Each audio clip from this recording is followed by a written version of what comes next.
Hare Krishna. So, warm welcome to all the devotees who have joined for today's discussion. We are continuing on the Shrimad Bhagavatam, first canto. Today we will be discussing from the 13th chapter of the Shrimad Bhagavatam, first canto, which is entitled Dhritarashtra Quits Home. As you can see here, let me just show you the image. I just managed to get this at the last minute. So yeah, you should be able to see this image right here. So Dhritarashtra quits home. So very beautiful, very instructive story. A lot that we can learn from this story. So we will try and get into the details of this, and time permitting, cover whatever lessons Srila Prabhupada has given in his purports. This chapter, actually last time, if you recall, we were talking about the birth of Maharaj Parikshit.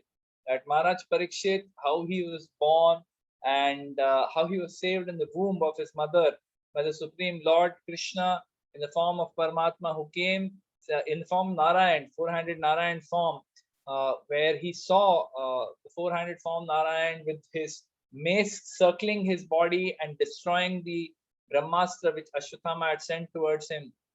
And he saw this beautiful form of the Lord. And after he came out of the mother's womb, he was always looking here, there, and everywhere, that where is this form? Where can I see this form of Narayan again? So that is why he was given the name Parikshit. He was also, we described how after he was born, King Yudhishthir had invited various Brahmanas to for the Jata Karma, and in that they explained to him that what would be his future qualities and activities. They predicted what he would be like, and very wonderful qualities are described. We spoke about that last time. So now, from this chapter onwards, Sutta Goswami describes those events which lead to the coronation of Parikshit Maharaj as the emperor of the world. Right now, as far as the story goes, we are saying that Yudhishthir Maharaj is the emperor of the world, and he is very happy that now his grandson has been born. And therefore, how did suddenly this happen, that Parikshit becomes the king of the world, emperor of the world? So what are the events that lead to it?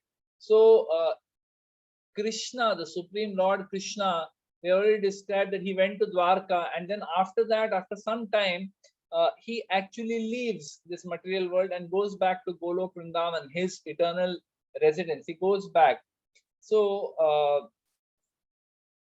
before he leaves or after he leaves, one by one, his associates, his eternal associates, also start leaving. So it starts with Vidura, who along with Dhritarashtra quits home, quits the home where they are staying, where Dhritarashtra is staying along with his wife Gandhari after the Kurukshetra war has been won by Yudhishthir. So it is, this chapter starts with a description how Vidura, after completing his pilgrimage, he returns to Hastinapur, where right now, we discussed last time, King Yudhishthir is ruling his kingdom like a father takes care of his own sons. So we discussed that last time. So this is the mood in which Yudhishthir is ruling this beautiful kingdom. And while this is happening, Dhritarashtra and his wife Gandhari are continuing to live in that kingdom under the care of Maharaj Yudhishthir. Now you just imagine what is the situation of this Dhritarashtra. All his life, practically, he has been doing all kinds of intrigues. Why? To ensure that he can be the person who remains the king, and his son, uh, his son, uh, uh, his son Duryodhan, he can become the king after he leaves. So he has been planning all his life and somehow avoiding the difficult situation where Yudhishthir can be crowned as the crown prince and he can receive the kingdom, though he was infinitely more qualified than Duryodhan. but still all his life, Dhritarashtra did not allow this to happen. He did not allow Yudhishthira to become king or remain king.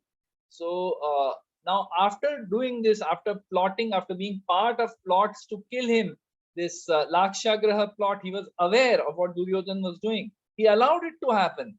So many things, he allowed all these things to happen to the Pandavas, but still, after the Pandavas have killed all his sons, now he is living in their kingdom as an old man. So you can imagine his situation. But simply because of the fact that he is living as a king, Yudhishthir was so humble. Yudhishthir was such a wonderful, what Srila Prabhupada calls unimaginable goodness. We cannot imagine how good this person was, how great Yudhishthir was, that even for a person who has plotted his death,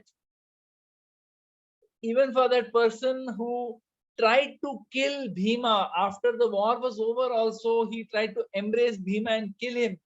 But still, Yudhishthir has nothing but respect for him. Yudhishthir had nothing but love for him.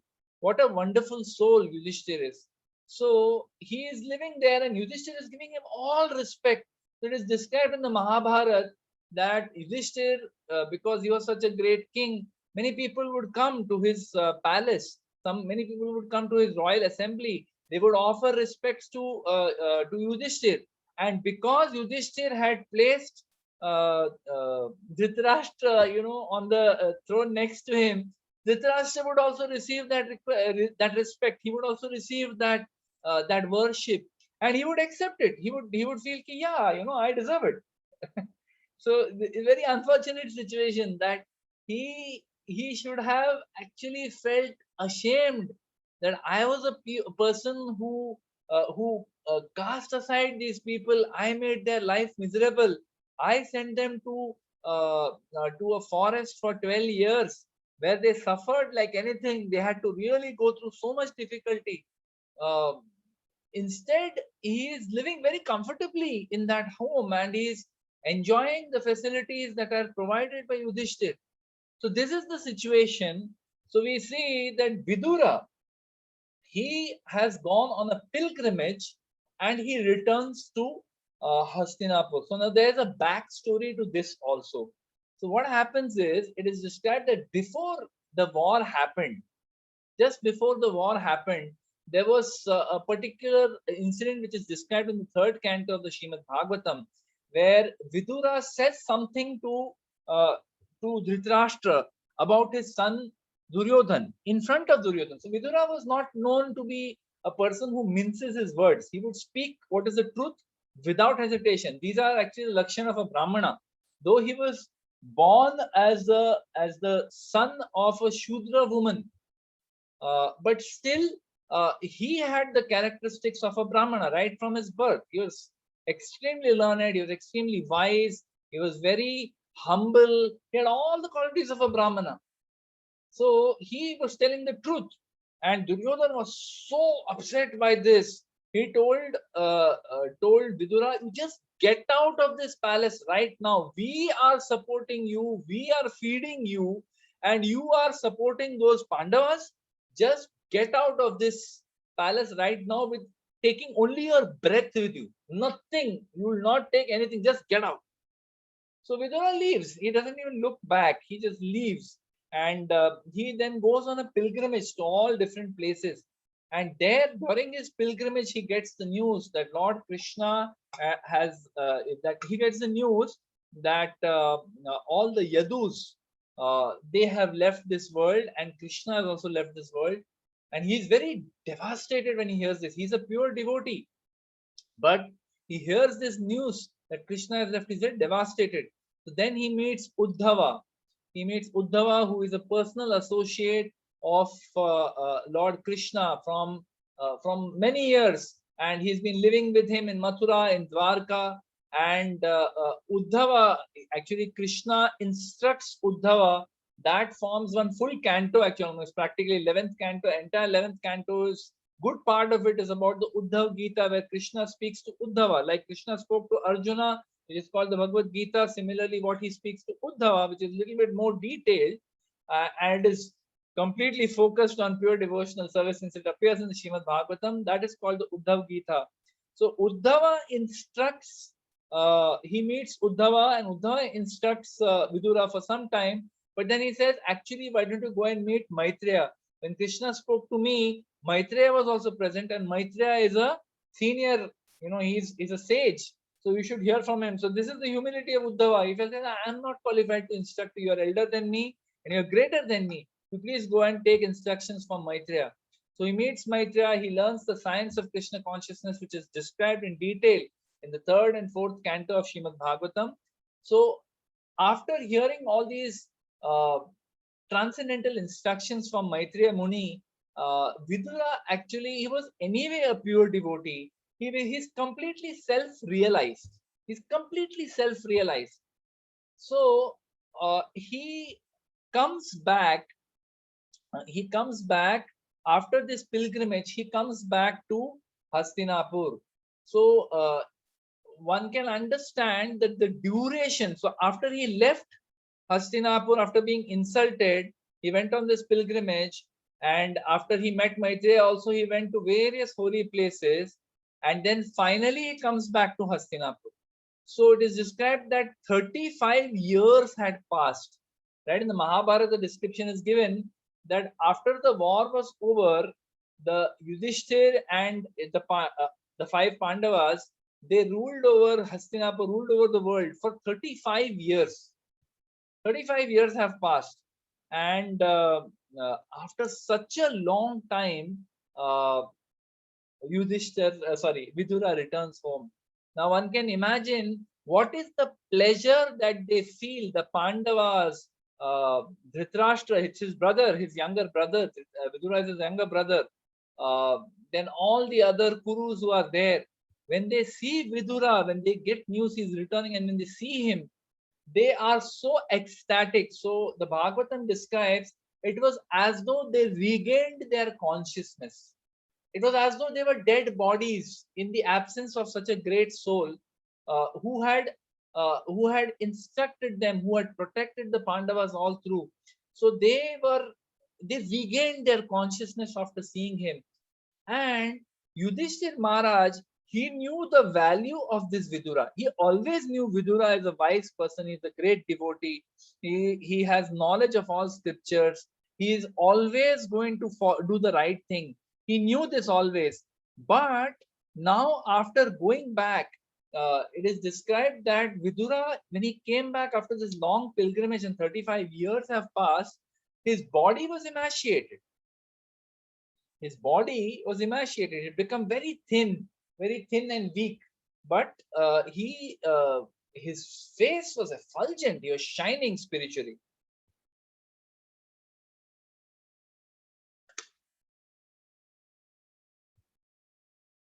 So Yudhishthir, when he receives him, he doesn't receive him as a family member who has come back after 35 years. He receives him like one receives a sadhu, like a holy man, a person who's a holy person. When they come to your house, how you should receive them, with all awe and respect and with tremendous happiness. So like that, he welcomed him. So it is described that how Yudhishthir, he welcomed Vidura when he came. So he sumptuously fed him prasad. He gives him sufficient rest. Bhuktavantam, sumptuously fed. Vishrantam, rested. Comfortably seated. Asinam sukham asane. Talks for exchange. They started talking. So first, Yudhishthir, he praises Vidura. He says, "Uncle, do you remember how you protected us?" He's his uncle, right? He's the uncle. He's Pandu's brother, so he's an uncle. He says, "Dear uncle, do you remember how you protected us?" So he says that your partiality, like the wings of a bird, saved us from difficulties. So very nicely, he uses words. He chooses these words to glorify Vidura. He says that you showed us partiality. So what partiality did Vidur show? See, Vidur knew that when Pandu died and his 5 sons and Kunti came back to Hastinapur, he already knew that these are great souls. They are sons of demigods and they are all great souls. He already knew that. Plus, he knew that Dhritarashtra resented them coming back. He knew that Dhritarashtra's son, Duryodhana, and all the other Kauravas, they absolutely hated them. They're very envious because they're afraid that Yudhishthira is elder and he will become king, and plus he's more qualified. So he already knew this. So he used to always manage, he used to keep warning Yudhishthira from time to time that please be careful. And at the same time, he would try to ensure that find out what these people are doing, what Duryodhana and gang are doing to harm the Pandavas, and he would give them advance warnings. So to that extent, while he was equally belonging to the Kauravas and the Pandavas, but still because he knew how the Kauravas were, he was partial to the Pandavas. He saved them on various occasions. Most notably in the Lakshagra, before they were going to the Lakshagra, Dhritarashtra had planned that they would be burnt alive. He sanctioned the creation of this Lakshagra, and in that situation, Vidura warned them. He warned Yudhishthir that please be careful. Don't think that you are going like this. And he tells him that while the body may be destroyed, the soul must live. So be careful that the body is not destroyed. Otherwise, the soul will have to leave. Then he talks about fire. So he gives them sufficient hints. So Yudhishthira is very intelligent. Kunti doesn't understand. So why he's talking like this? But Yudhishthira understands. And so he's able to save himself and all the Pandavas and Kunti because of the hints given by Vidura. So he says this in this context, poetic language. He says that like the wings of a bird, you saved us from difficulties. Then in verse 10, it's a very nice verse. Let us read this verse number 10.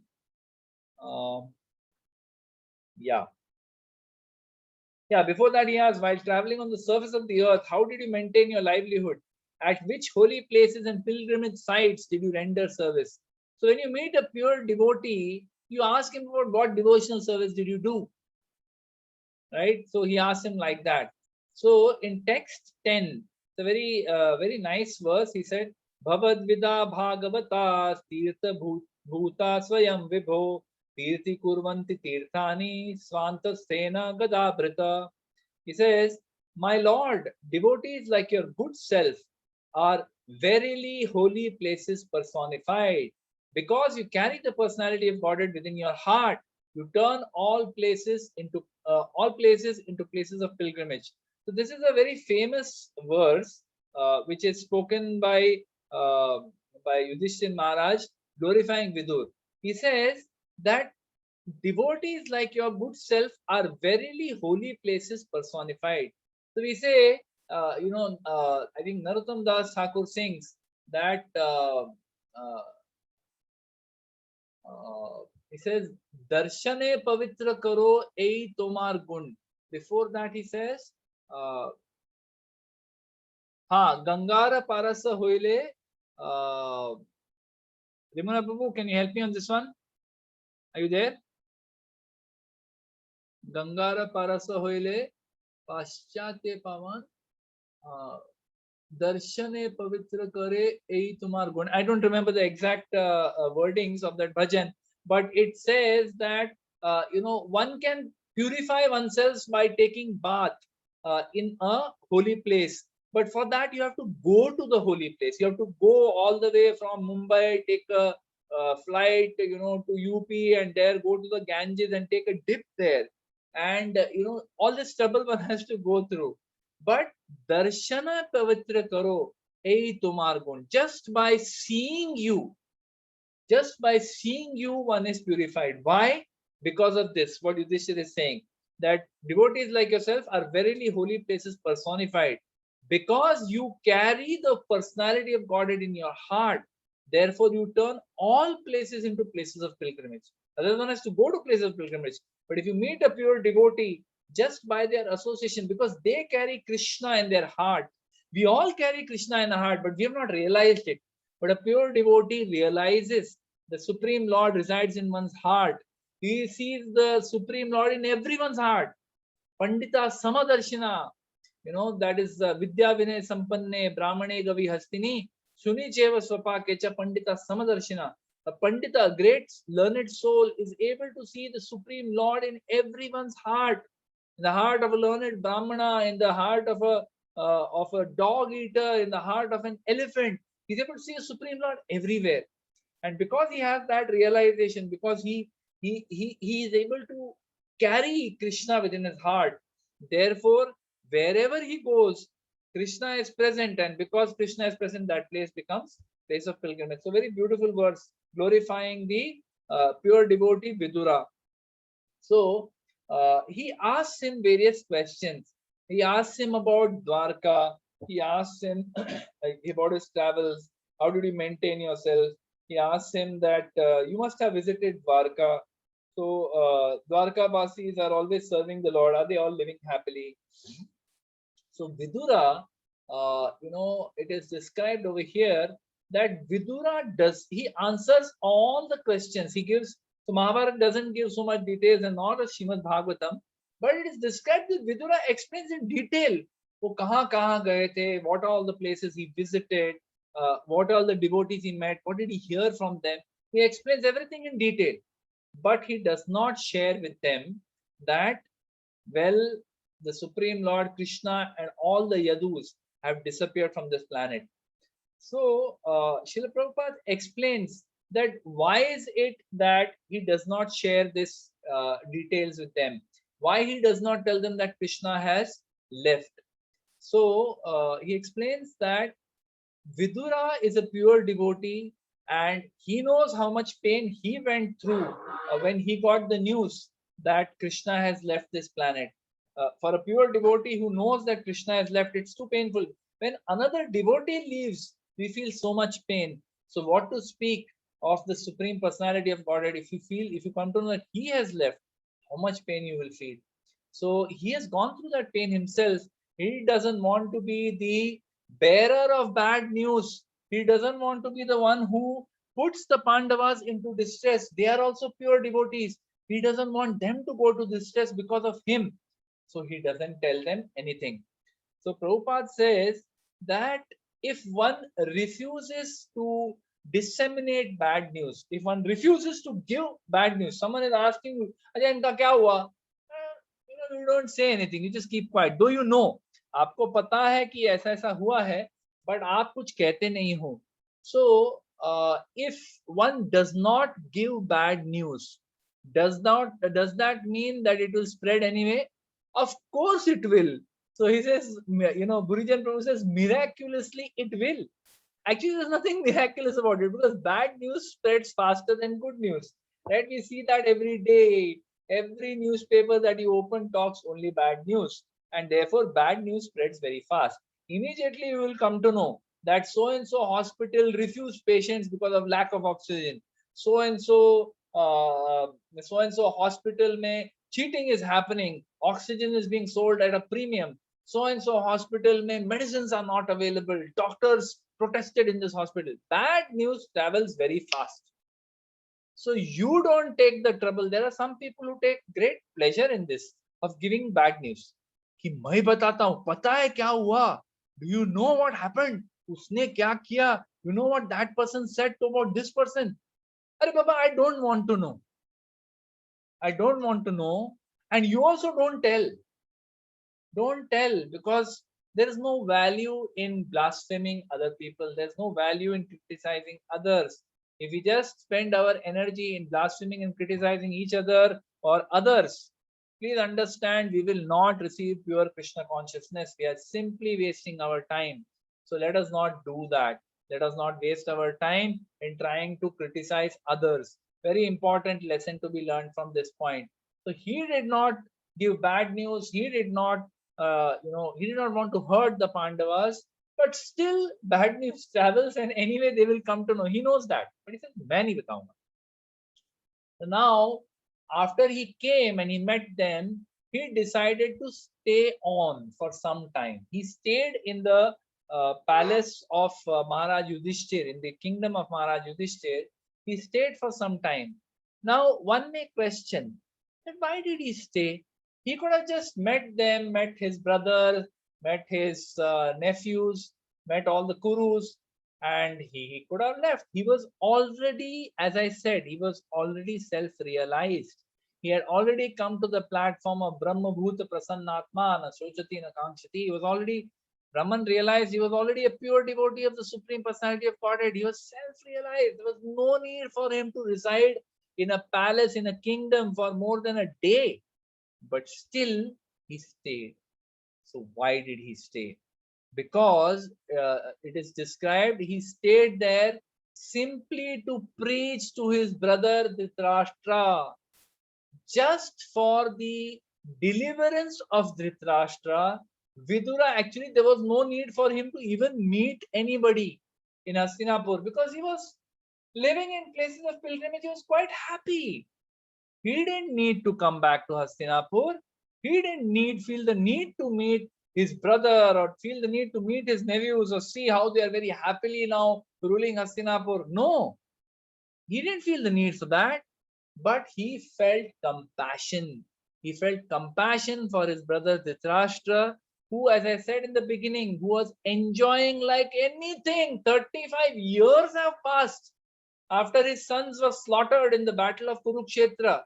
35 years he's been living in that home, every day eating nice food, servants are there to take care. So Yudhishthir was taking full care, ensuring that koi shikayat ki gunjaish hi na ho. He was treating him like, it is described in Mahabharata, like how the disciples treat their guru. That way, all the Pandavas were treating were treating Dhritarashtra and his wife Gandhari, like how a disciples with great awe, reverence, and love, how they serve the Guru. In the same way, the Pandavas were serving Dhritarashtra and Kunti, Dhritarashtra and Gandhari, with one exception. Who is that? That is Bhima. Bhima was simply not able to tolerate, right? So we will talk about it as we go along, that how he used to ill-treat Duryodhan. But all the others were treating him very well. Now, Dhritarashtra, after all this happened, after 35 years had passed, but he had never shown any intention of leaving all this, renouncing all this. He never felt ashamed that भाई मैंने जिनको इतना तकलीफ दिया, मैं उनके साथ रह के आराम कर रहा हूँ, just because they are serving me, I am enjoying the facilities they're giving me. Dhritarashtra never felt like that. He was able to enjoy. So Vidura was feeling sorry for his brother. So he came back from his pilgrimage. So we have to understand who is Vidura. So one may question, भाई ये विदुर कौन होता है ये सब बताने वाला, to come back and show quote unquote compassion? Who is he? So we have to understand who is this Vidura. Not an ordinary person. First, he was the son of Vyasdev, right? Like Dhritarashtra and Pandu were fathered by Vyasdev because Vichitravirya died untimely. So therefore, he was called upon to father, sons to carry on the lineage of Hastinapur. So he was the son of Vyasdev. Second, he had been instructed by Maitreya, and whatever Maitreya had heard from the Supreme Personality of Godhead, the full Uddhav Gita, and various things about creation, about Lord Kapila Dev, about Dhruva, so many pastimes are described in third and fourth canto, which are conversation between Maitreya and Vidura. All that he has heard, and he's like fully self-realized. And last but not the least, Srila Prabhupada says he is also a great devotee of Krishna, and he is also Yamaraj. So there is a backstory to this also, that Yamaraj actually was cursed by Manduka Muni to go to the Earth planet. Yamaraj was actually, so I'll just quickly tell that story. It's an interesting story. There was this rishi called Manduka who was a great powerful sage, but one time suddenly, some thief had come and passed through his ashram, and at that time the king's men came and they asked Manduka that have you seen a thief? I don't remember the exact details, But that thief, they find him hiding in Manduka's ashram. So they felt that Manduka Muni has given him shelter and he's lying to us. So they take him to the king, and he's sentenced to be killed by being stabbed by sharp swords. So he is so shocked that, Arey, out of the blue, suddenly this thief comes, takes shelter. I haven't done anything, and I'm going to be, killed like this. And at the last moment, something happens, and they're stopped. They stop it. They realize, no, no, no, there was a mistake, and they beg forgiveness and they let him go. But Manduka doesn't forgive. He says this is happening because of Yamraj. Yamraj is the person who decides karma. So he approaches Yamraj and asks Yamraj, what is this? How could this happen? I have lived such a pious life. How is it possible that I was almost on the verge of death?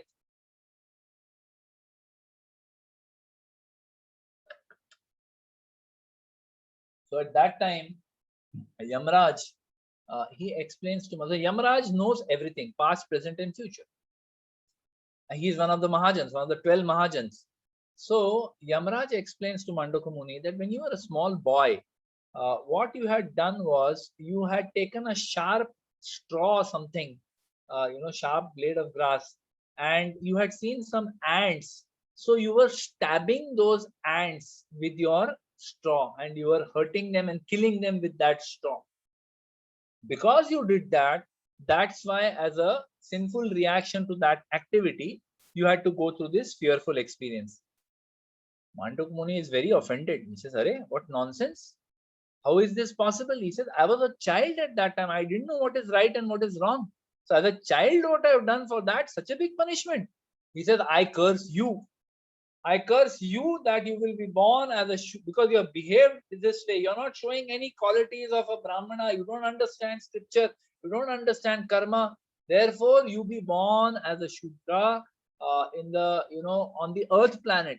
I curse you to be born there. For 100 years, you will live there and you will suffer there. So Yamraj, he very humbly, he's a Mahajan, so very humbly he accepts this service, and he is born as Vidura. So this Vidura is not an ordinary person. He's the son of Vyasa. He's been instructed by Maitreya. He is self-realized, the great devotee of Krishna. And last but certainly not the least, he is Yamraj himself, who is the knower of all dharma. So he stayed back. He stayed back to benefit all the Kurus, all the Pandavas, and everybody, and especially Dhritarashtra. Right? So he could have gone back to Godhead from where he was, but he still chose to come back. So Srila Prabhupada mentions in various places, this is the nature of pure devotees, that they don't just look at their benefit. Ki bhai, I am chanting Hare Krishna, I have received instructions from my Guru, I will just sit, I will chant Hare Krishna Maha Mantra, I will follow 4 regulated principles, I will take shelter of Srimad Bhagavatam, and I'm done. I'll go back to God in this lifetime. But a devotee takes risks. Srila Prabhupada took such big risks. He went to the Western world. He suffered through so many difficulties. Why? He took those risks because he wanted to save the conditioned souls. He wanted to save you and me. That is why he took so much trouble. So this is the nature of pure devotees. He was staying, Srila Prabhupada was staying in the Sri Radha Damodar temple in Vrindavan. He was a resident there. He was sitting and writing Srimad Bhagavatam there, very close to Rupa Goswami's Samadhi. He be able to just walk out of his room and take darshan of Shri Radha Damodar. What a wonderful life for a sannyasi, for a retired sannyasi. But no, he decided to take the pain to do this simply for all of us. हमें तारने के लिए, हमें तरने के लिए, to deliver people like us, he has done this, right? So it's very wonderful how pure devotees are willing to do this for fallen souls. So he starts, he takes one opportunity, he finds one opportunity. With Dhritarashtra is there and all the Pandavas are there. So in front of the Pandavas, he starts preaching to him. So from verse 18, okay, verse 18 to verse 28, let us see how he chastises Dhritarashtra. So many times before also, Mahabharata is full of examples of how Vidura has chastised Dhritarashtra and told him what is the right thing to do.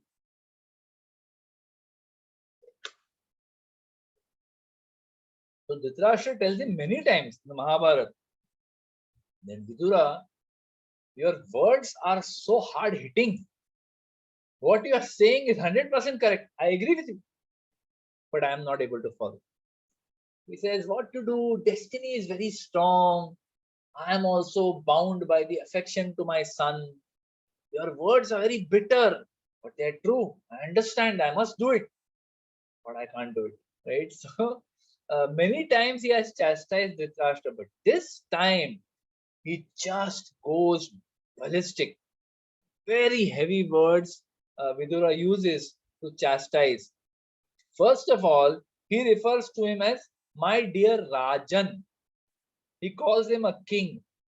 So Srila Prabhupada explains that this is sarcasm. What king? He was never a king actually. Dhritarashtra was never officially the king. He was only an officiating king. He never became officially the king because he was blind. He was only ruling on behalf of Pandu, who had already died, till the sons of Pandu grow up and become eligible to become kings. He was only an officiating king, not official king.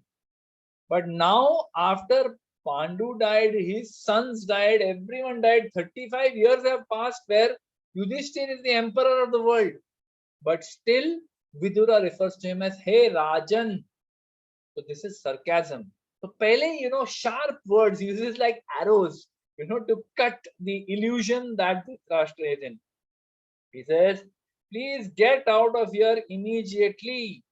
Just see how fear has overtaken you. Right? So he says that fearful death cannot be remedied by anyone. The Supreme Personality of Godhead as Kala has approached us all. So now Dhritarashtra may say, bhai, sab log marte, everyone dies. So, but then he says that time also forces everyone to surrender everything.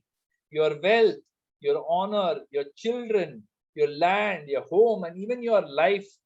Time forces everyone to surrender everything. Right? In the 11th chapter of Bhagavad Gita, Krishna says that I am time who captures, who devours everything. Look at the influence of time. I mean, how time changes everybody. 10 years back, when we started 10 or 10 and a half, now 10 and a half years back when we started this satsang, I didn't have so much white hair. I didn't have so many wrinkles on my face, right? In my eyes. I didn't have crow feet in my eyes. I was a different person. I was still 38 years old. Now I was 37 years old. In fact, when we started, now I'm 48. And with time, so many things change. My voice has started cracking. I can't speak for a long time. I can't sing kirtan like I used to sing before because my voice has started cracking. Influence of time affects everyone. No one is exempt from it. Not Dhritarashtra. Prabhupada says not even Yudhishthir. So the instructions that Vidura is giving are equally applicable to Yudhishthir also. But Vidura knows that what I am telling Yudhishthir already knows. He already knows it. He is giving these instructions mainly for our Dhritarashtra. He says time forces everyone to surrender everything. You lose everything, your wealth. So with so much difficulty we capture wealth in this lifetime. कितना मेहनत करते हैं हम लोग bank balance बनाने के लिए, to increase wealth, to expand what wealth we have got. We invest in so many things. We take all kinds of financial risks so that even what wealth we have got, let me expand it. Let me take care of my retirement. I want a very nice retired life. I live in some island, मेरे पैर ऊपर करके मैं बैठूंगा ऐसे facing the sea. All kinds of dreams we have, all kinds of aspirations we have, right? So therefore we collect wealth, we build assets, we build big houses, first home, second home, so many assets we build. Then we build family, we create family, we have wife, husband, children, grandchildren, then honor. We do so much to build a reputation. Oh, tu jaanta nahi main kaun hu, that you don't know who I am, what a great personality I am. We become so caught up in the respect that people are giving us. We are stupid enough to think it is true. It applies to me. as Sanatan Goswami, when he meets Chaitanya Mahaprabhu, he comes with Dante Trinadhari, holding straw between his teeth. Roop and Sanatan Goswami, they just fall like sticks in front of Chaitanya Mahaprabhu, the Supreme Lord, Supreme Personality of God. They fall like sticks in front of them. And Sanatan Goswami, when he meets Chaitanya Mahaprabhu, he tells Chaitanya Mahaprabhu that, my Lord, I am so foolish that people call me a Pandit. People call me a great scholar. People call me a great devotee. And I am so foolish that I accept it. I actually think it is true that I am a great devotee. I am a great Pandit. Look at our unfortunate situation. We come into Krishna consciousness. After we come to Krishna consciousness, what do we hear? We hear, you're not this body. You are not the designations that come with this body. You are not this family that comes with this body. You are not this, all these degrees, these designations. You're not a king. You're not anybody. You're not any of these things. We hear this in Krishna consciousness. We hear Trinadapi Sunichena Taroriva Sahishnuna Amanina Manadena Kirtaniya Sadahari, that one must be humbler than a blade of grass, more tolerant than a tree, able to give all respect to others and expect no respect in return. Right? This is what we hear. If we do this, then Kirtaniya Sadahari. Right? Amanina Manadena Kirtaniya Sadahari. So if we are able to do all these things, then we can chant Hare Krishna incessantly. Hare Krishna, Krishna Krishna, Hare Hare, Hare Rama, Rama Rama, Hare Hare.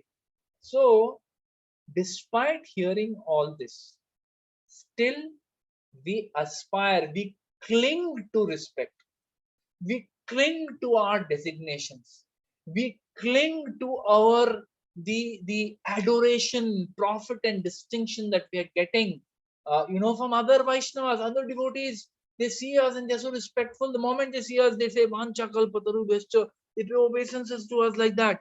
And we are so stupid that we accept it. We feel we are great devotees. We feel we are senior Vaishnavas. Right? So this is the predicament that is there of devotees also. We tend to become proud. We tend to maintain big fat egos. Even though we have been in bhakti for 10 years, 15 years, 20 years, we still feel we are proud. We still feel we are great. I'm better than you. Pata nahi, I'm a great devotee.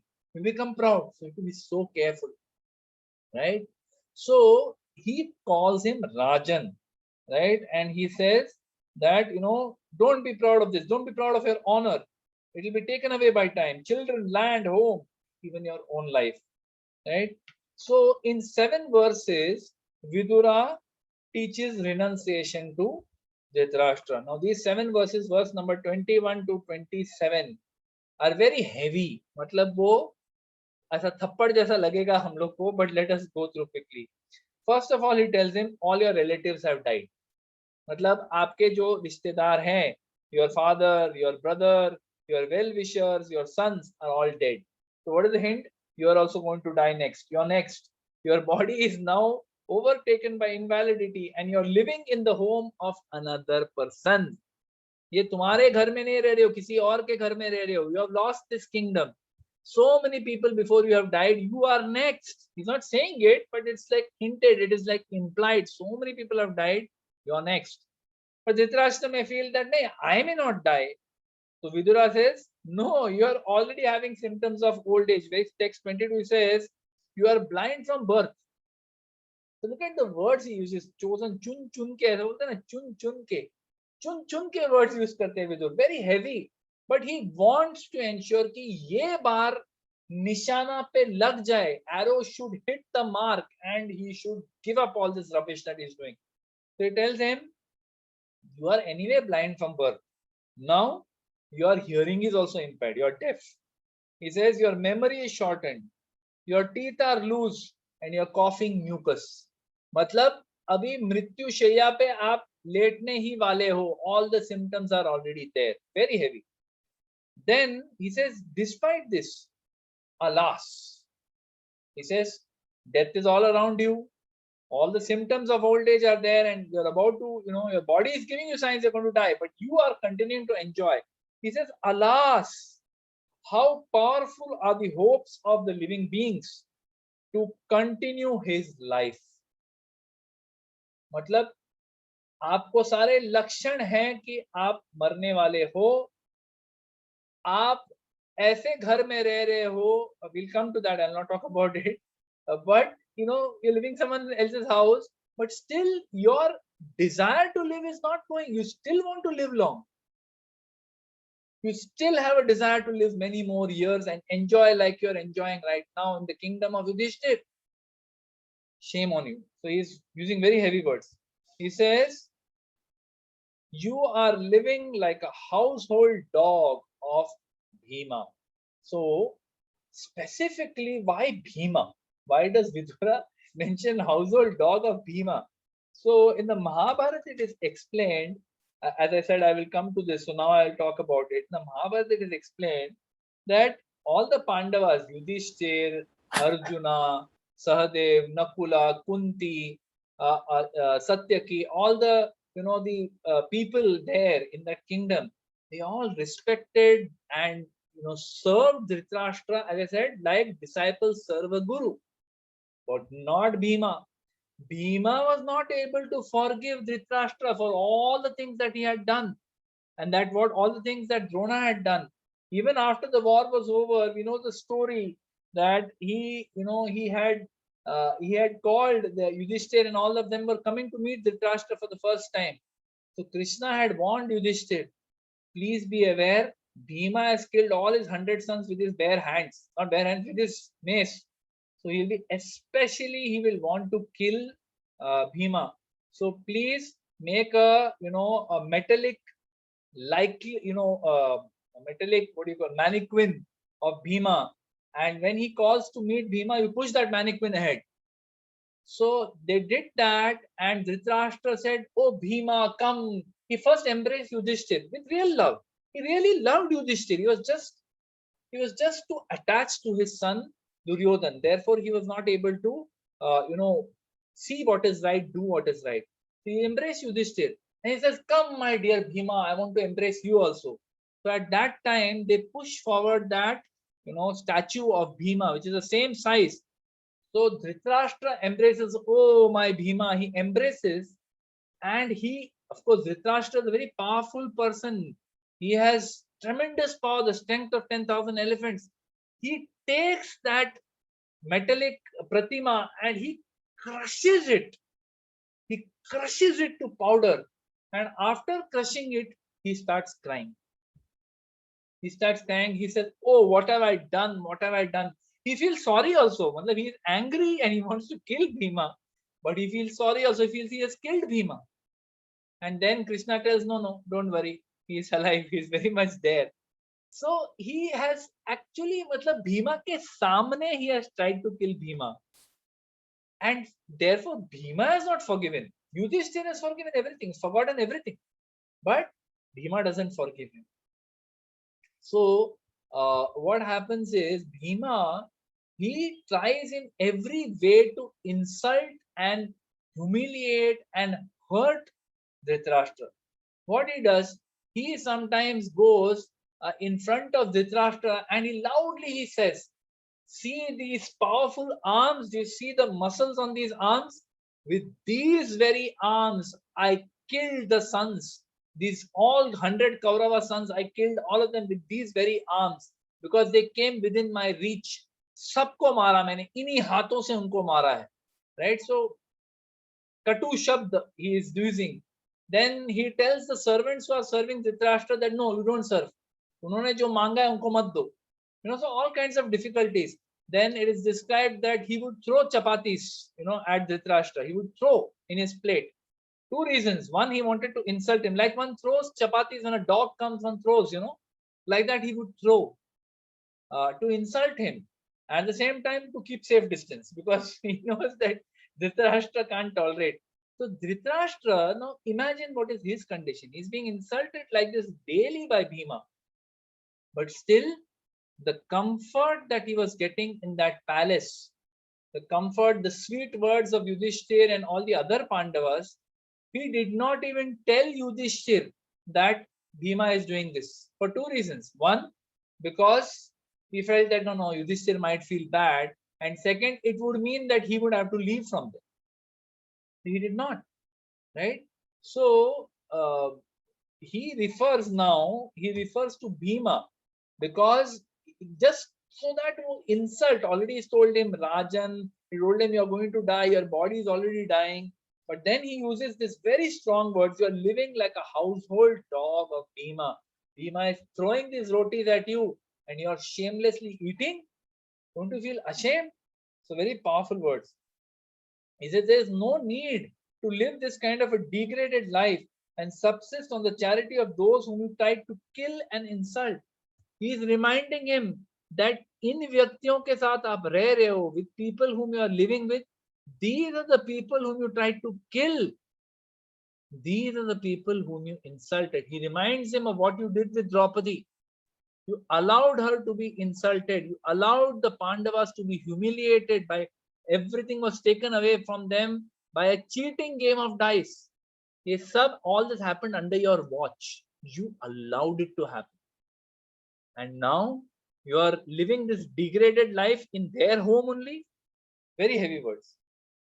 So he says, despite your unwillingness to die and live at the cost of honor, death is approaching you. Death is not waiting. कि भाई ये व्यक्ति enjoy कर रहा है. And this is our situation also. This is what Prabhupada says in the purport. He says that this instruction applies not just to Dhritarashtra, to Yudhishthir, to all the Pandavas, and to you and me.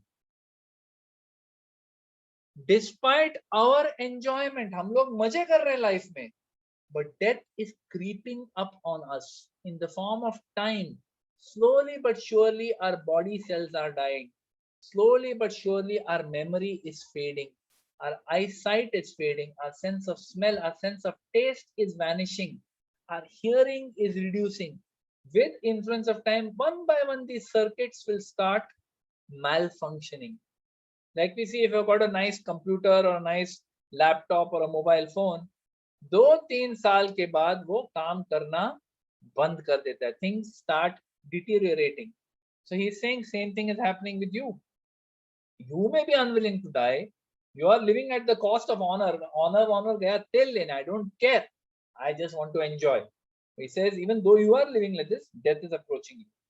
This is what must you do. He says, be a dhira. Dhira is one who goes to a remote place. Dhira is undisturbed. So Srila Prabhupada talks about 4 categories. He says there is dhira, then there is one more. I'll just tell you. Hold on. Yeah.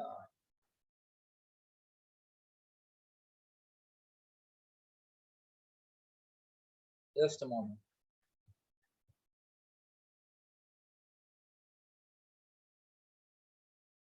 Yeah.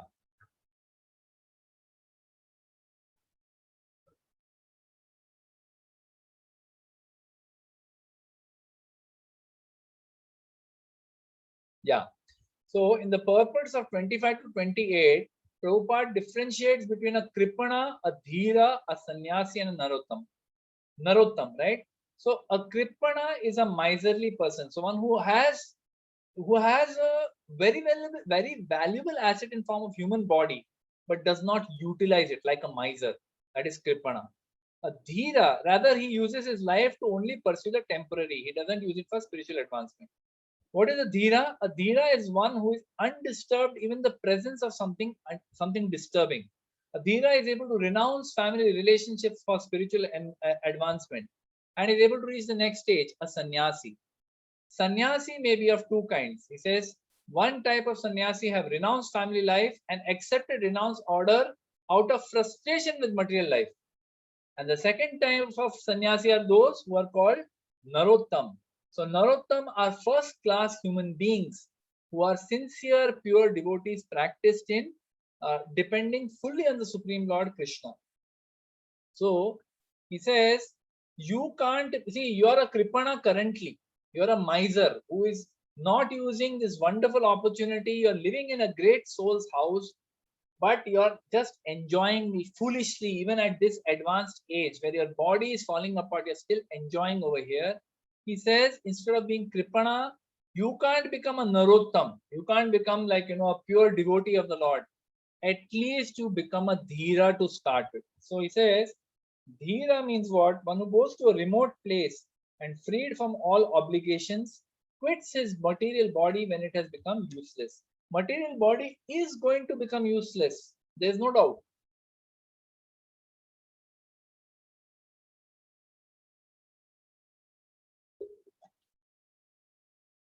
Sorry.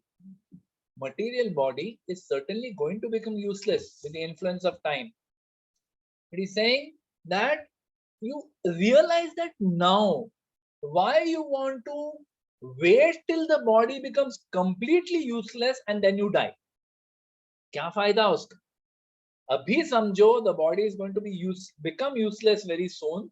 So before it becomes that, let me like a dhira renounce all this and let me go to a remote place. Remote place means what? Go to a place of pilgrimage where the lotus feet of the Supreme Lord and his pure devotees are there. Go to those places.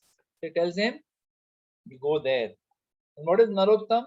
Narottam is a person who awakens and understands either by himself or from others the falsity and misery of the material world, and thus leaves home and depends fully on the Supreme Personality of Godhead residing within his heart.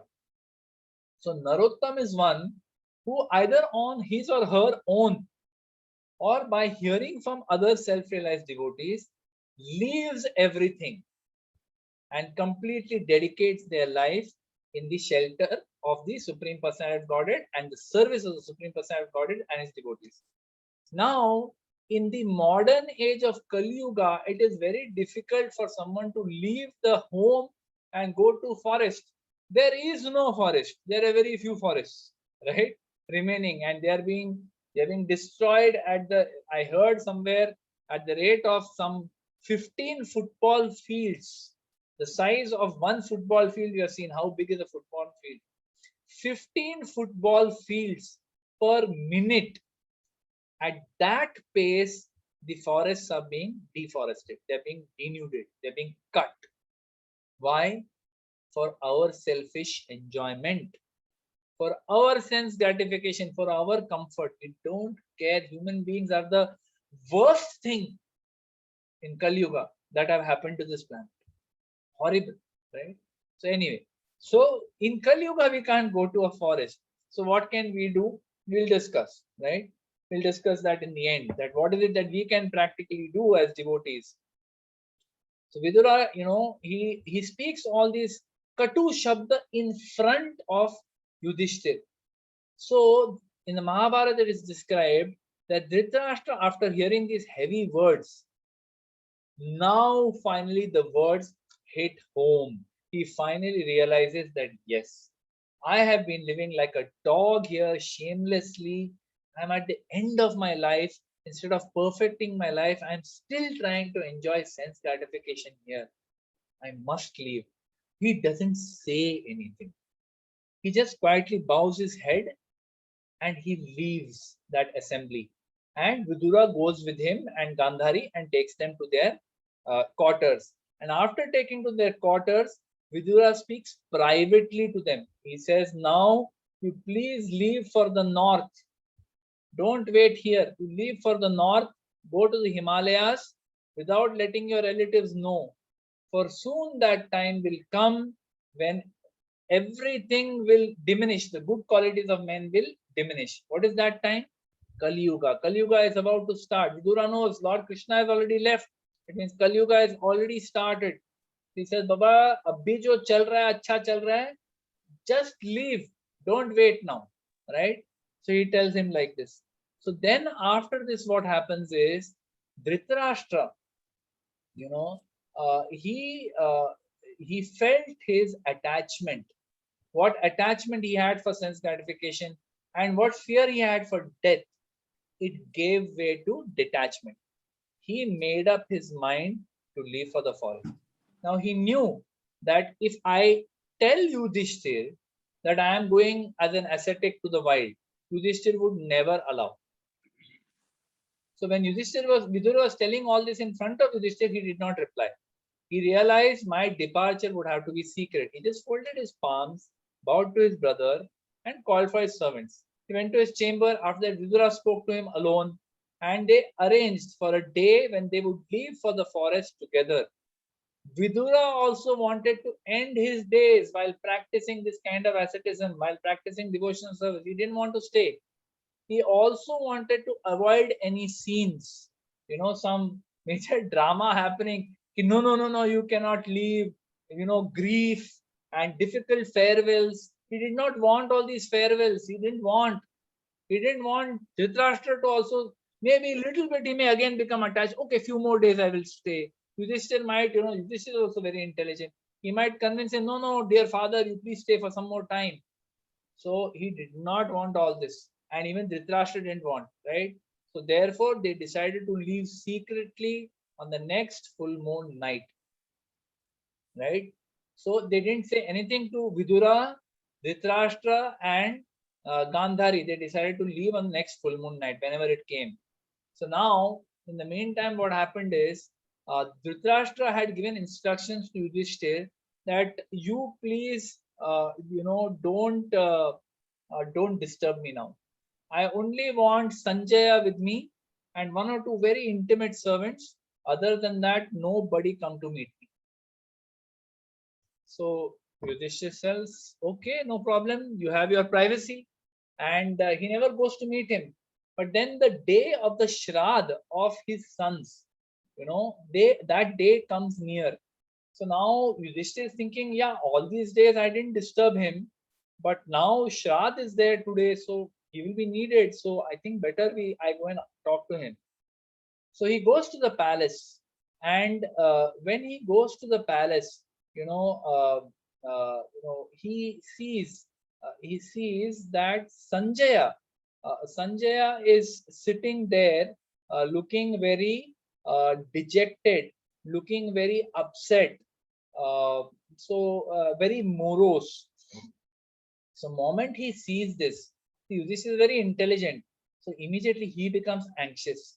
He feels that maybe Dhritarashtra and Gandhari have left, chhod ke chale gaye. And he says various things. He tells Sanjaya that where is Vidura? Where is Gandhari? Where is our uncle who is old and blind? Being afflicted at the death of their sons, did they drown in the Ganges? And immediately he starts feeling, he feels guilt, he feels remorse. Now look at the heart of a pure devotee. He expresses gratitude first for Dhritarashtra and Vidura. He says that, when we were children, we were helpless. At that time, Dhritarashtra gave us shelter, Vidura protected us. So he is expressing gratitude. And he feels remorse and guilt that because of me they have left. मेरी वजह से ये लोग छोड़ के चले गए. Now, he no longer recalls any of the aggression that Dhritarashtra showed, any of the cheating that was done to him. उसको कुछ भी याद नहीं है. He is only feeling मेरी वजह से ये लोग छोड़ के चले गए. Look at the heart of a pure devotee. So these are the signs of a pure devotee. Srila Prabhupada says a pure devotee never finds fault with others. Even if there is fault, Dhritarashtra में तो कूट के faults है. Everything from his youth all the way till this point, he has just been making mistake after mistake. But Yudhishthir is a pure devotee, he is unable to find fault. This is the nature of an Uttamadhikari. Uttamadhikari is the highest level of a devotee. They are not able to see fault in anybody. Last time we were discussing, right? He is not able to see fault in them. Instead, a pure devotee tries to find his own faults and then rectify them as far as possible. So this is the nature of a pure devotee. They don't find fault with anyone, right? So Sanjay is saying, I am feeling cheated. That मुझे भी नहीं बता के गए. चलो आपको नहीं बताया अलग बात है. But I was living with them. I was serving them all these days. They didn't even tell me and they just left, right? So he's also feeling very dejected. Now, at this time when both Yudhishthir and Sanjaya are feeling very dejected, right? At that time, this Narad Muni appears on the spot. It's described that Narad Muni, when he came, he appears basically to remove the illusion of Yudhishthir. Because Yudhishthir is now gone into illusion. He is feeling very bad. अरे, they were under my maintenance. मैंने ही कुछ गलती किया होगा, उसीलिए वो लोग चले गए. They felt bad and they went away. Now how can I serve them? He's feeling bad. So Narad Muni gives very elaborate instructions. There is a full 23 verses from verse 38 to 60. Lack of time, I'll not be able to get into details, but the essence is this. He says three main themes. One, that everything is under the Lord's control.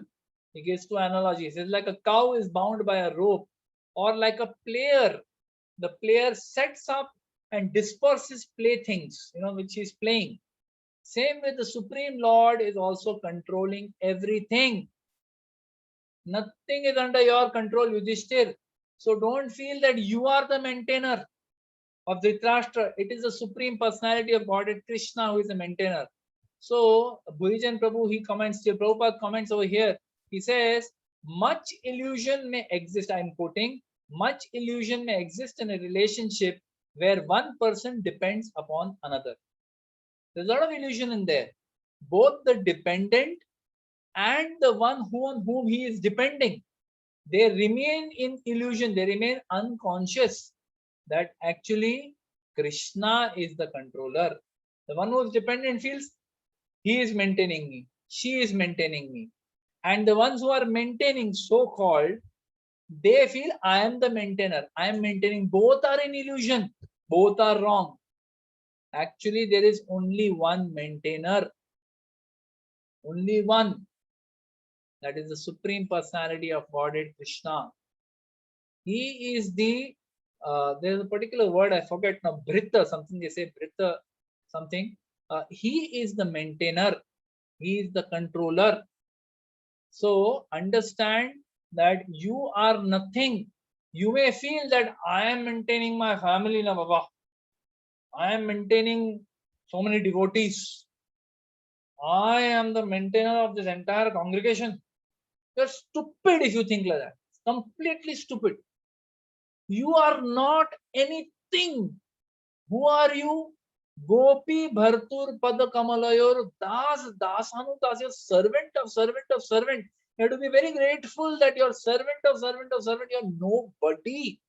Everything is happening by the will, the inconceivable will of the Supreme Personality of Godhead, which is executed through material nature if we are not devotees, and is executed through will of Guru if we are devotees.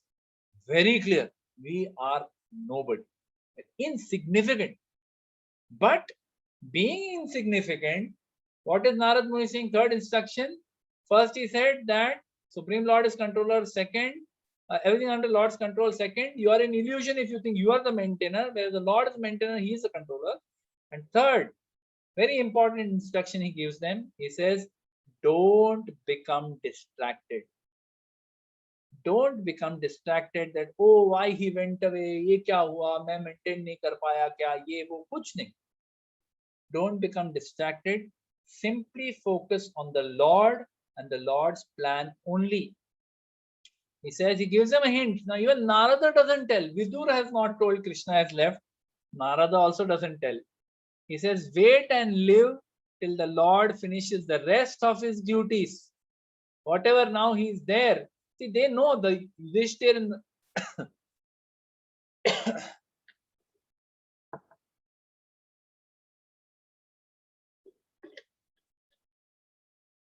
Yudhishthir and the Pandavas, they know that Krishna is going to leave this material world. How they know?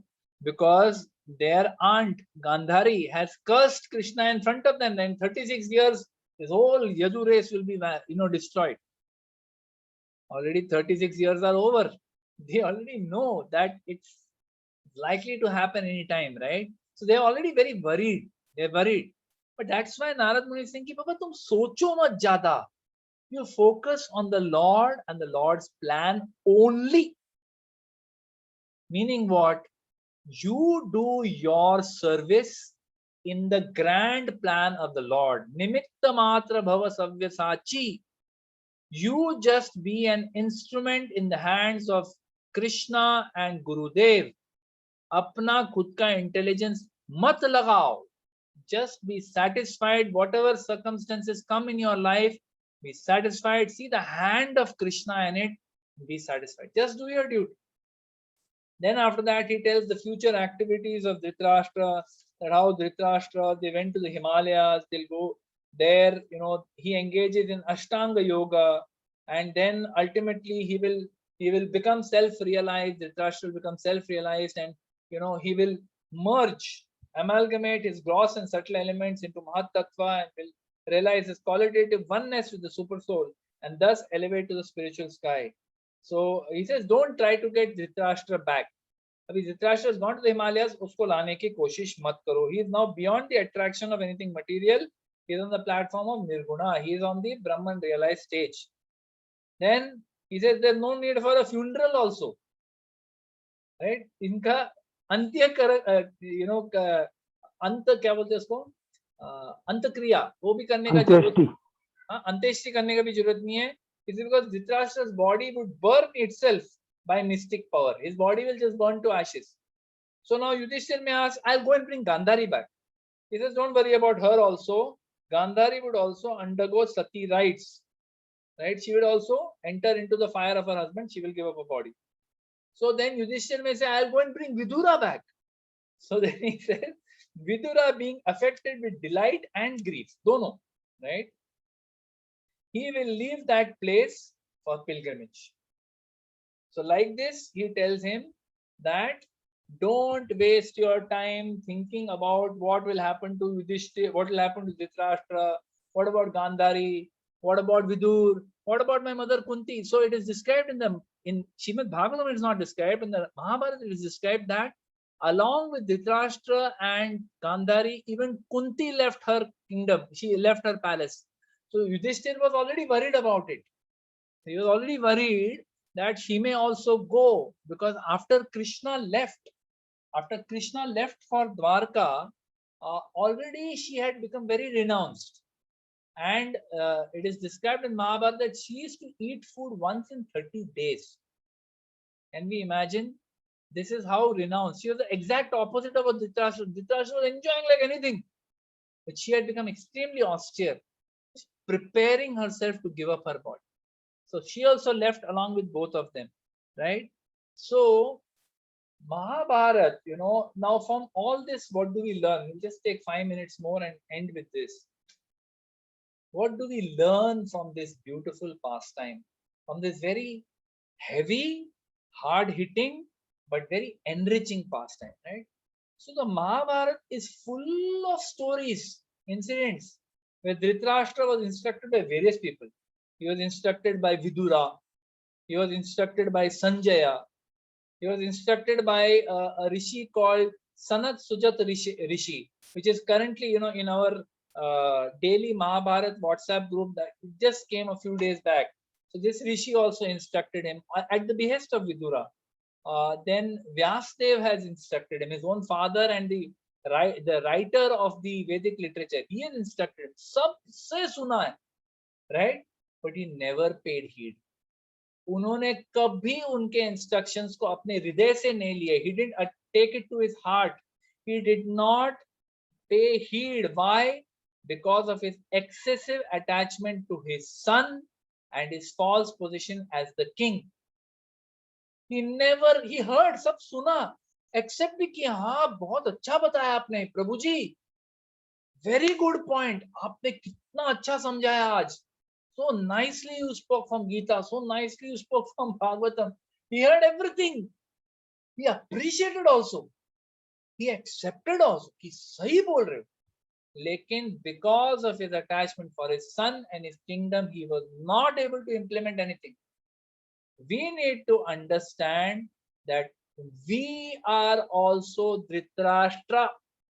This whole story which we heard right now applies to us. Don't think, oh, ये धृतराष्ट्र के बारे में बोल रहे हैं. नहीं. This is our story. We are Dhritarashtra.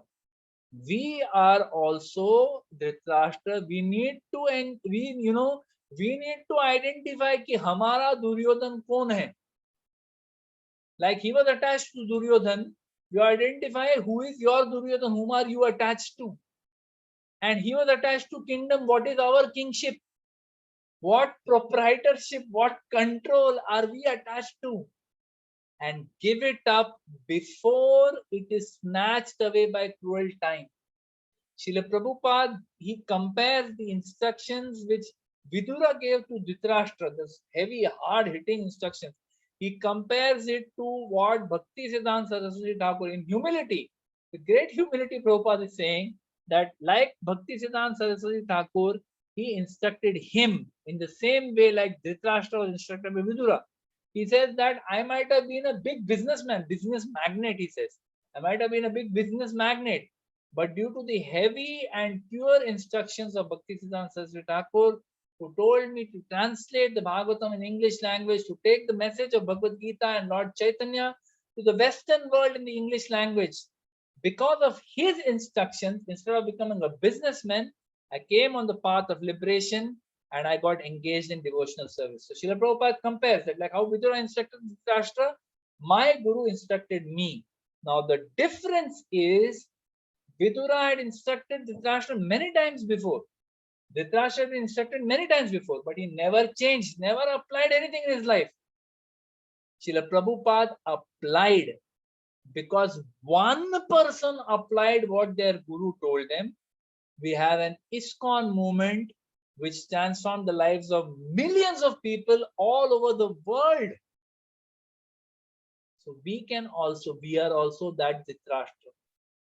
We should also realize we are also attached to our families, our wealth, our position in society, the respect that people give us. Oh, Prabhuji, aap to kitne great devotee. We are attached to all these foolish things. We also need a Vidura. We also need a Vidura who can give us such instructions at the right time. We should understand, we should not become too comfortable in our lives. Don't become comfortable. Trying to enjoy it while it lasts. Let me enjoy life, yaar. Jab tak jaan hai, tab tak jahan hai. Maja karte hain. Let's enjoy. Don't do that. Don't try to just enjoy your body, enjoy through your senses while it lasts. While my senses are still, अभी भी है ना sight, अभी भी है ना taste, अभी भी है मेरे शरीर में शक्ति, तो let me enjoy. Don't do that. We also need a Vidura who will take us out of this thing, who will help us to mentally see. We can't physically renounce, like I said. Today there is no forest. There is no concept of doing this kind of Ashtanga yoga today. Kali Yuga, it doesn't work. What we need to do? We need to mentally renounce. Physically, we can't renounce our homes. We shouldn't also. It's not needed. Chaitanya Mahaprabhu says, there's the be where you are, but preach. Follow the process of bhakti. Take complete shelter. Live a frugal life. Mentally renounce your home and leave for the Himalayas, like Dhritarashtra did. Mentally leave your home. Be physically there, but mentally don't be there. Don't be attached to what's going on. Don't be attached to what enjoyment you're getting or what suffering you're going. Just take it. This is part of life. Become mentally detached. Physically, you may be there doing all your services, all your duties. Do it sincerely. Do it to the best of your abilities. Mentally try to renounce. Leave for the Himalayas. Live a frugal life. Don't live a life of pure sense gratification.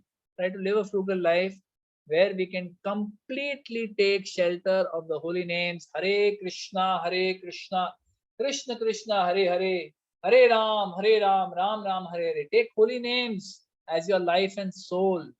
Chant as much as you can. Chant more, chant extra, no problem. You have time, chant more. Read Shrimad Bhagavatam, take shelter of Bhagavatam. These instructions given by Vidura are for everyone. If we understand that from this very instructive story about Dhritarashtra quits home, then Shrimad Bhagavatam has that potency to change our lives. Take these instructions of Srimad Bhagavatam to your heart. Realize you are also Dhritarashtra.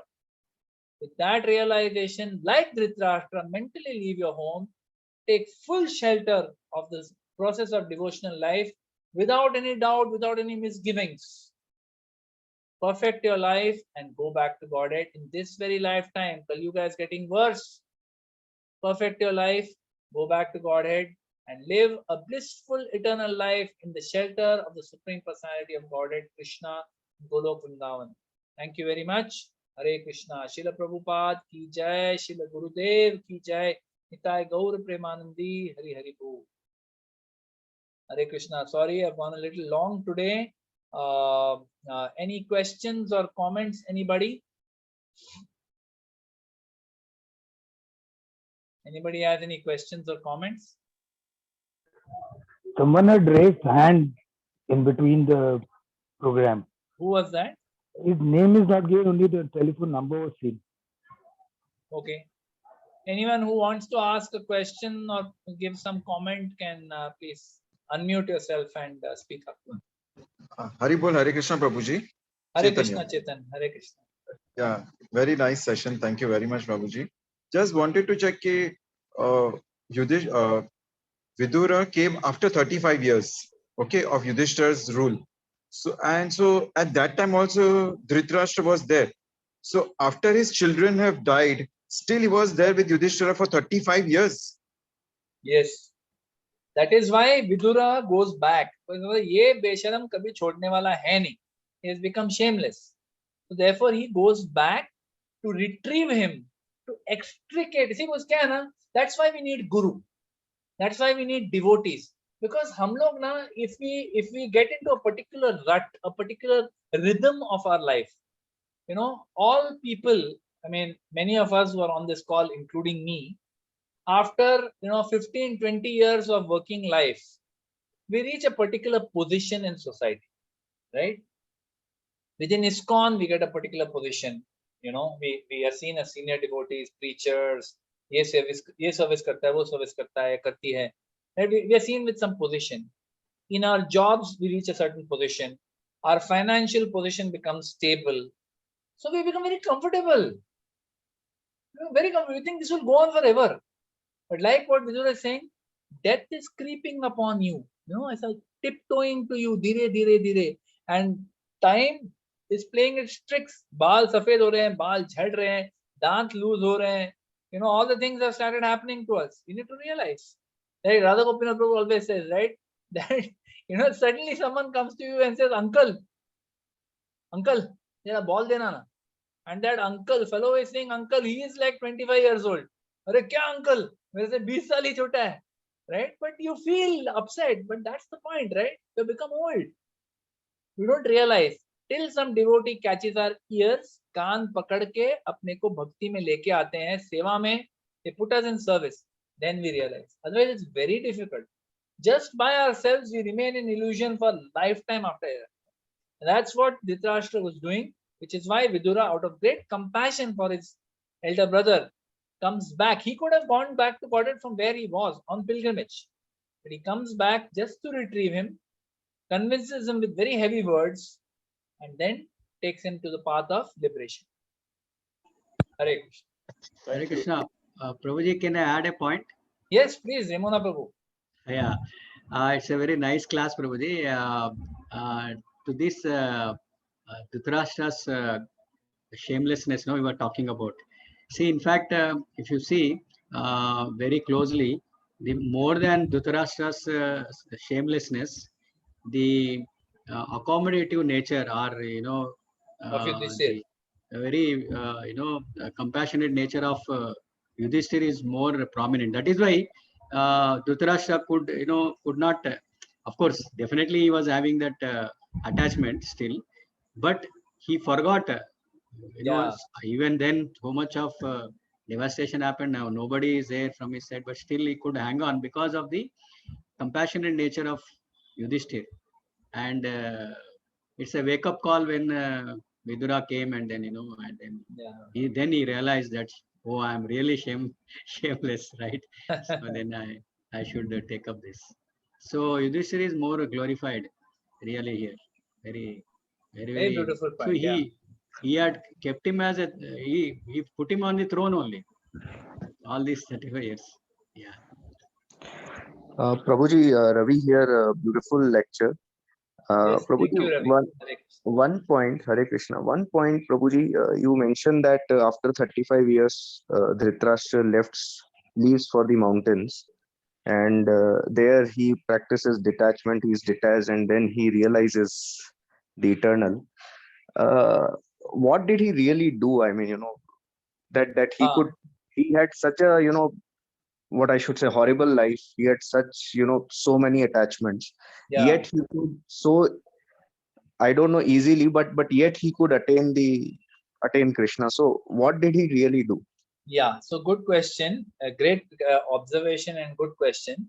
So I'm presuming what he did do, you're talking of after he left Hastinapur, right? Yes. Yeah. So it is described in the Bhagavatam that actually he went to the Himalayas. He was living amongst the sages. He was performing Ashtanga yoga, right? So Prabhupada explains actually that this person, because of his offenses at the lotus feet of a pure devotee all his life, therefore he did not become a devotee. Though he had the association of Vidura, who was a pure devotee of Krishna, he did not become a pure devotee. He got liberation. So he was liberated, which is not the same as receiving pure devotion service. So that is what is mentioned over here. Let me just see if I can find that what exactly Prabhupada is saying. Okay, give me a second.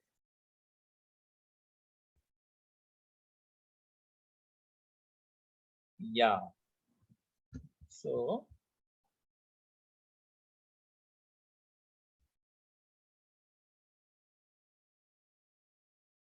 yeah, Srila Prabhupada explains.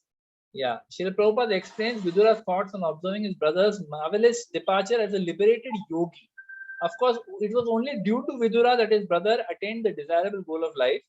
Vidura was therefore glad to learn about it, but he was sorry that he could not make his brother turn into a pure devotee. This was not done by Vidura because of Dhritarashtra being inimical to the Pandavas, who are all devotees of the Lord. An offense at the feet of Vaishnava is more dangerous than an offense at the feet of the lotus feet of the Lord. Vidura was certainly very liberal to bestow mercy upon his brother Dhritarashtra, whose past life was very materialistic, but ultimately the result of such mercy depended on the will of the Supreme Lord in the present life. Therefore, Dhritarashtra attained liberation only, and after many liberated states of life can one attain to the stage of pure devotional service. So this is the purport that is given in 13.59, verse number 59 of this particular chapter. So that's what we understand, that just because just because he had the association of Vidura, he was able to at least come out of this thing and give up his attachments and leave his body, and merge into, Brahman or super soul. But he did not get bhakti. He did not go back to the spiritual world like Vidura did or like the Pandavas did. So that is the description. He did not get complete perfection because of his offenses to the Pandavas. I hope that answers your question. Yes, Prabhuji. Hare Krishna. Hare Krishna. Anyone else? Any other questions or comments? Prabhuji, Hare Krishna is a wonderful session. I think you touched correctly on how we are Dhritarashtras of the world, where we are ignorant of what is happening around. But at the same time, on the other hand, my observation is that Dhritarashtra is blessed to have a brother like Vidura.